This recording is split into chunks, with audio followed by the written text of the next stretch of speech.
Next இந்த font பார்த்தீங்கன்னா, comic sense.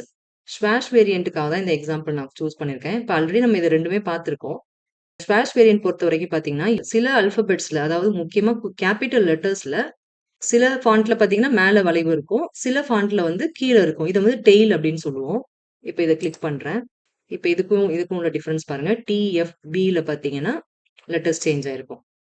இது நம்ம நார்மலா யூஸ் பண்ண டைம்ஸ் நியூ ரோமன் ஃபாண்ட். இதுல ஸ்வாஷ் பார்த்தீங்கன்னா, ஆக்டிவ்ல இருக்கு. இப்ப இத கிளிக் பண்றேன். இதோடைய ஃபர்ஸ்ட் லெட்டர் எல்லாம் பாருங்க. நெக்ஸ்ட் இருக்குது ஜிகாஸ்கிரிப்ட். இந்த ஃபாண்ட்ட பொறுத்தவரைக்கும் பார்த்தீங்கன்னா, நமக்கு கான்டெக்ஸ்டுவல் ஆல்டர்னேட் வந்து எனேபிளா இருக்கும். இப்ப இந்த இடத்துல கொஞ்சம் ஜூம் பண்ணிக்கிறேன். இப்ப இந்த ஆப்ஷன வந்து எனேபிள்ல இருக்கு. டிசேபிள் பண்றேன். ஆக்சுவலா அந்த ஃபாண்ட்க்கு டிஃபால்ட்டா நமக்கு எனேபிள் ஆகுது. இப்ப டிசேபிள் பண்ணும்போது லெட்டர் ஸ்டைல் சேஞ்ச் ஆயிருக்கு பாருங்க. இந்த எழுத்துக்கள் சேர்ற இடங்கள்ல கொஞ்சம் சேஞ்சஸ் இருக்கு. அடுத்து ஒய்ல பார்த்தீங்கன்னா சேஞ்சஸ் இருக்கு.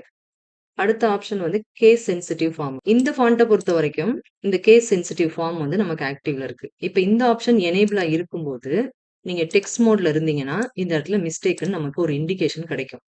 கேஸ் சென்சிட்டிவ் அப்படிங்கிறது கேப்பிட்டல் லெட்டர் வரக்கூடிய இடத்துல நம்ம ஸ்மாலாவோ, இல்ல ஸ்மால் லெட்டர் வரக்கூடிய இடத்துல கேப்பிட்டல் லெட்டராவோ மாத்தி நம்ம டைப் பண்ணியிருந்தோம் அப்படின்னா, இந்த மாரி ஒரு கிரீன் கலர் இண்டிகேட்டர் நமக்கு டிஸ்ப்ளே ஆகும். இப்ப இந்த இடத்துல நான் ஸ்மால் ஆர் டைப் பண்றேன்.